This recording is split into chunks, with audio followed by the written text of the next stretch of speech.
Hey, what's up, guys? I'm back again. So I saw this Rupert Murdoch quote today about Fox News, being the owner of Fox News. Fox News is about making money and basically making him rich, and lying about the 2020 elections, saying Trump won for a period of like two months, even 3 months, even before the election. They were saying it's going to be a fraud, it's going to be this, it's going to be that. By doing that, they made a lot of money. They brought in a lot of viewerships, a lot of clicks or whatever you call it, to make money. And now that they're being sued by Dominion and other companies suing them because it's sort of like discrediting these companies with a lie without any proof, they're saying, oh, well, we just did it for entertainment. It wasn't really news, it was entertainment. That's Fox News in a nutshell, right? They lie before the lie during the actual lie, and they lie after now, right? They're not news anymore, they're entertainment. But when they're spouting that the 2020 election was rigged, they kept calling CNN, MSNBC, CBS, ABC fake news. That's fake news. And you got the people that watch it to come on my Facebook and tell me what's fake news and what's real news. The New York Post article a couple days ago about Kamala Harris giving books to immigrants or something like that, when it was just basically based in a random picture of Kamala Harris's book on a desk in a detention center somewhere or some office. That somebody had a copy of her book on a desk and a picture was taken of it.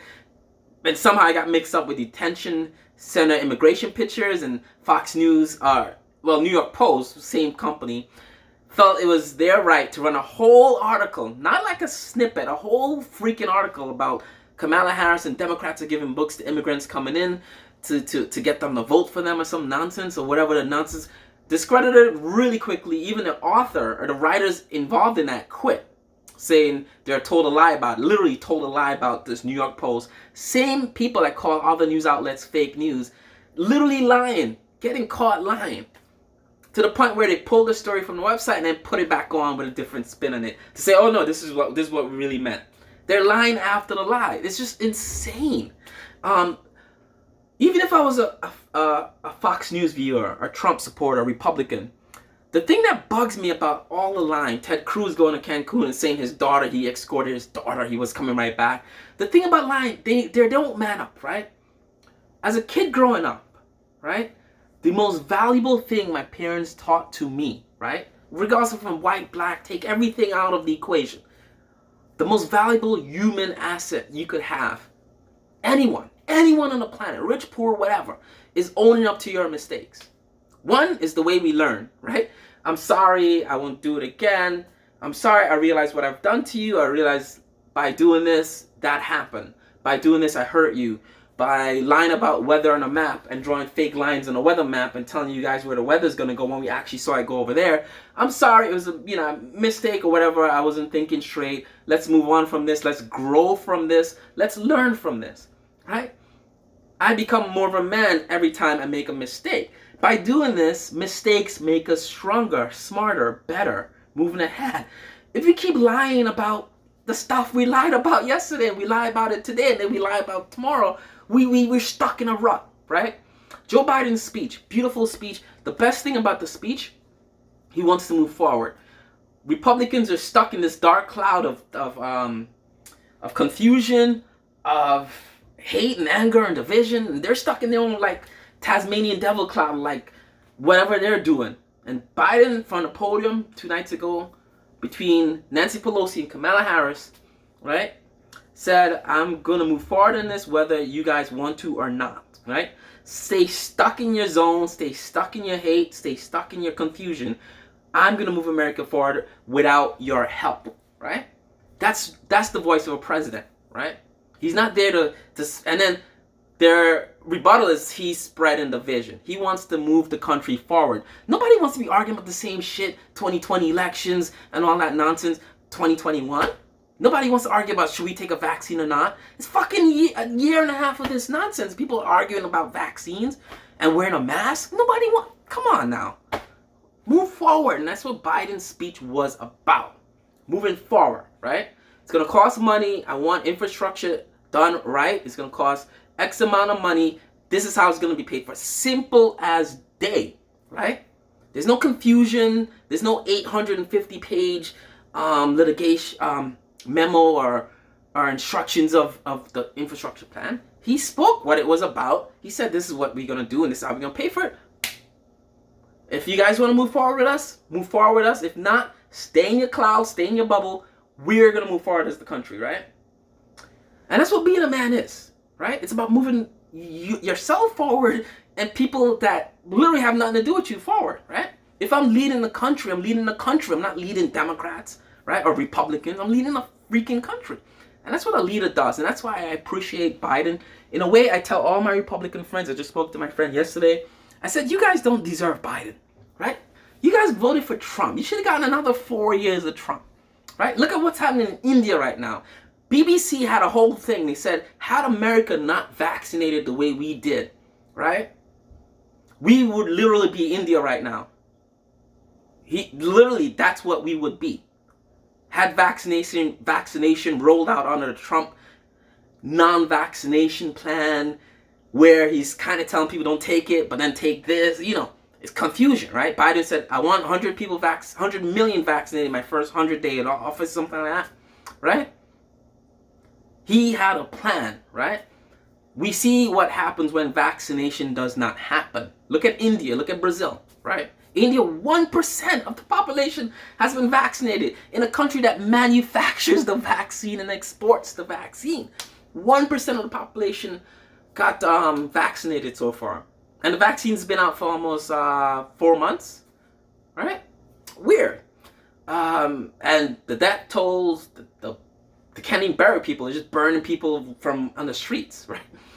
That would literally be America right now. That's what the BBC said. If this is what happens when you don't vaccinate a significant portion of your population, right? It's not about the young and healthy staying healthy. It's about the old people getting sick and dying and no place to put them. No place to put them when they get sick and no place to put them when they die. And that's what it's about. And that trickles down to the rest of the economy where everyone's like, shit, people are dying. I'm going to lock my doors. I'm not going to a restaurant to eat out. I'm not going to the park to chill, right? That's how the lockdown happens. When you see people dying left and right? Your neighbors disappearing, your friends down the streets disappearing. I'm not gonna leave my house. I'm gonna buy lots of toilet paper and water and just wait it out, right? So that's my Friday wrap up. It was a good speech by Biden. I think he is literally a president, the best president we could have right now. He's not too left, certainly not right or whatever, but he's in the middle.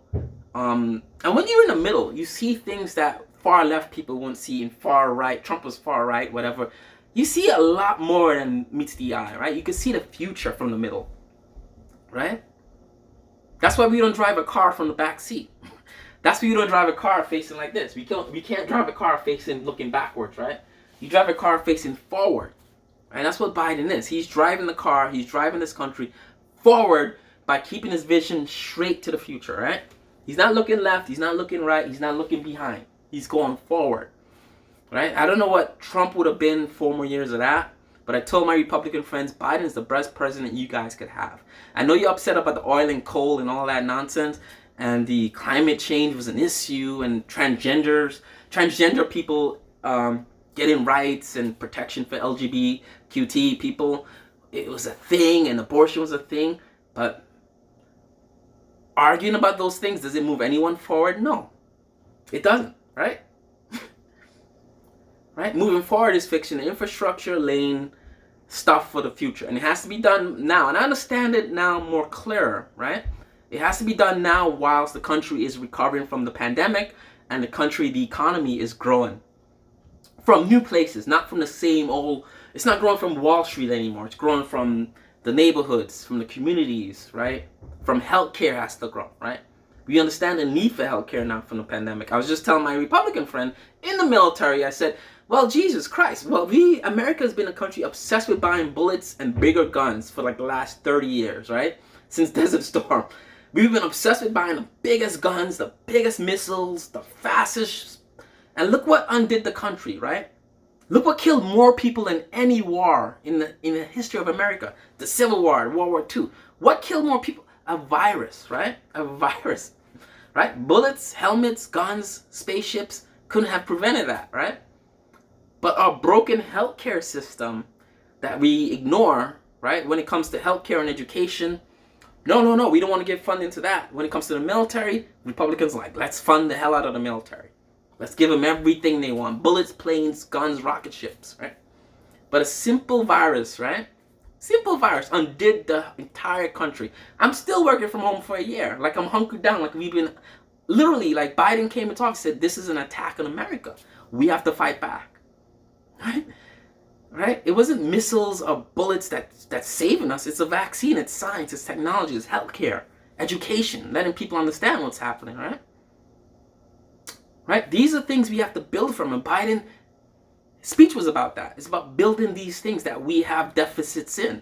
Right? The military is already strong. It's not going to do us any good, I don't think, in the future. Because the next thing that strikes this country is not going to be a war with guns and bullets.